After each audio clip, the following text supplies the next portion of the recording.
What's up, everybody? It's Alan's Movie Talk. Back at it again. Just got back from seeing Joker Folie A Deux, so let's talk about it. I really can't sugarcoat this review whatsoever.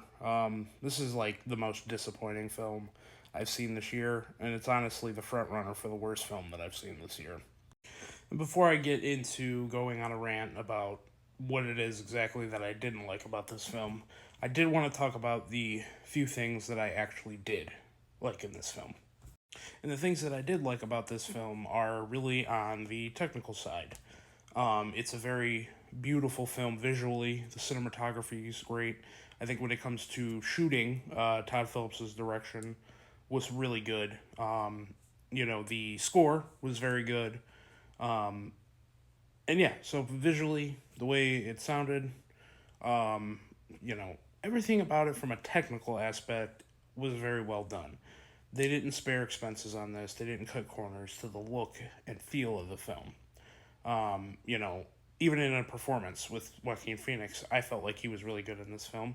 Not as good as he was in the 2019 film, um, but I felt like he did a good job with what he was given. And I won't go into specifics, but there is one scene, about two-thirds the way through this film.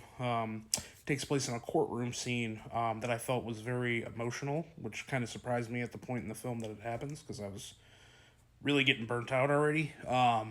And it was very emotional and it was effective. I'll talk about how that scene was ruined here in a minute, but yeah, that was probably the standout scene. If you've seen the movie, you probably know what I'm talking about.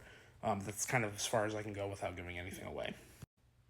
But honestly, that's really it. Those are the only things that I liked, and obviously those that wasn't many things involved with the film. And to me, the biggest sin that this film has is it has no real identity. I was worried before this film was released and everything we heard about it that this was going to feel like it was a completely unjustified sequel and something we didn't need. And honestly, after seeing it, I feel like it is the most unjustified sequel of all time.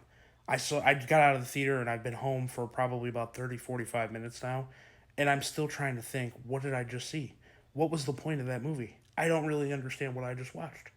And that to me is very disappointing, because I thought, I said in my last video, I wasn't a huge musical fan, but I at least thought with this film that, it might not have been my cup of tea, but I would still appreciate it and would get something out of it.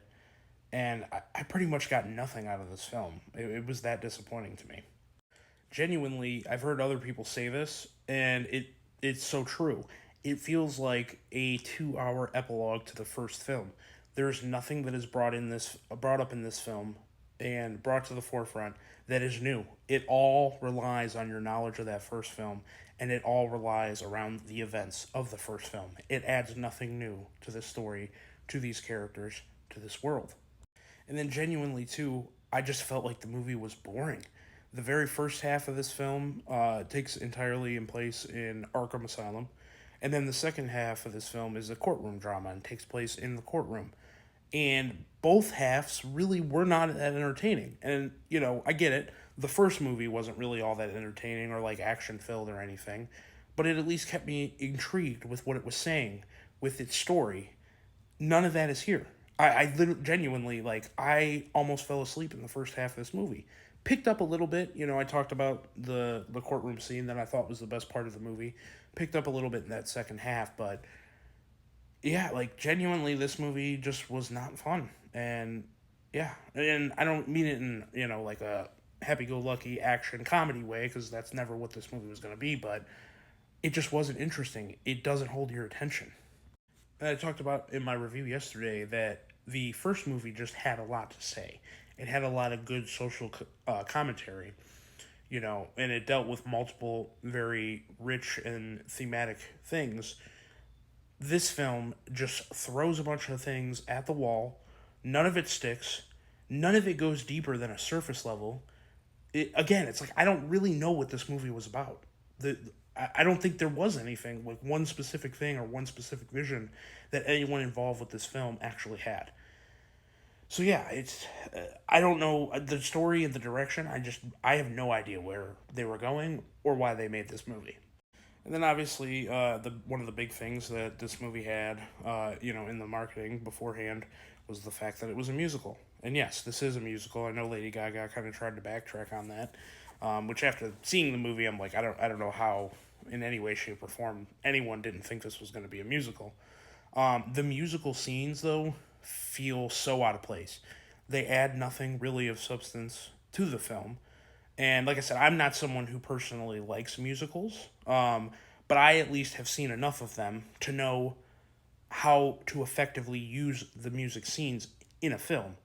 This film does not do that. And every single musical, by the way, is also Joaquin Phoenix and Lady Gaga, so it really gets repetitive after like the third or fourth, and it's just kind of like, oh my god, we're doing this again.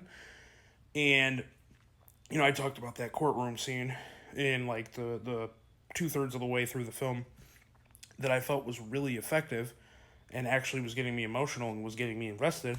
And then it just immediately gets undercut by another musical that makes no sense and doesn't really play well at all with the scene that it's coming off of and just completely ruins the moment. And yeah, that's sprinkled throughout the entire film. It's like whenever they get some type of steam going and some type of momentum built with the story, it just goes into a random musical with Phoenix and Gaga and completely undercuts it and ruins the moment. Then I brought up acting earlier, and I mentioned Joaquin Phoenix. Didn't mention Lady Gaga, and truthfully, the reason for that is her character is extremely underdeveloped in this film. The romance between Arthur Fleck and Lee Quinzel, it just happens. Like literally, they just meet each other and immediately fall in love. And I know they try to kind of explain what was actually going on with that towards the end of the film, but you don't buy it. It just happens. You're just told, oh, they're in love. That's it. There's no actual build to it. There's no nothing. It's just what it is. And to me, that aspect of it completely kind of ruined the performance from Lady Gaga, and didn't even give her a chance really to do anything, because her character was so half baked. It genuinely feels like to me that they only hired her for this role because she's a good singer. And yeah, she did great in the musical scenes, of course. I mean, she's a huge star. She's a great singer. But it didn't add anything to the film. Yeah, I'm flabbergasted at so many of the decisions that they made in the film and why they decided to go this direction for the sequel. Then obviously one of the major plot points in the first film was Arthur's visions, versus what actually is happening in reality.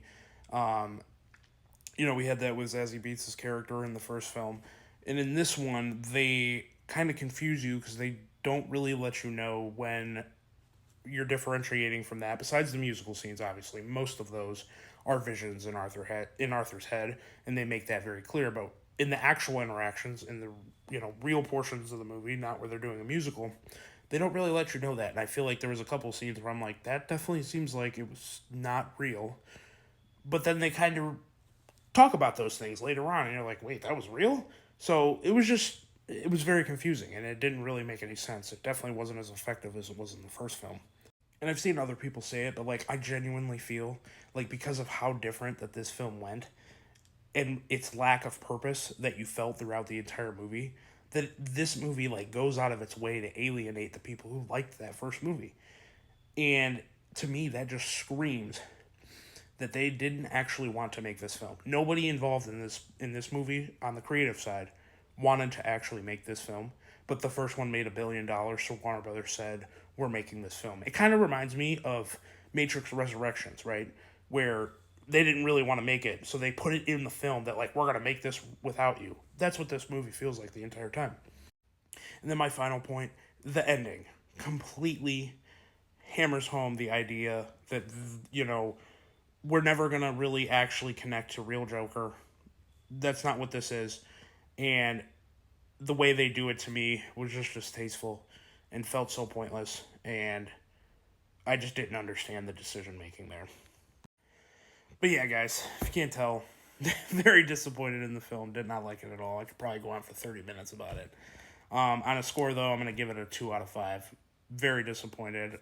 My front runner for the worst film of the year. So if you guys have seen Joker Folie A Deux, comment below. Let me know what you thought. Have a great night.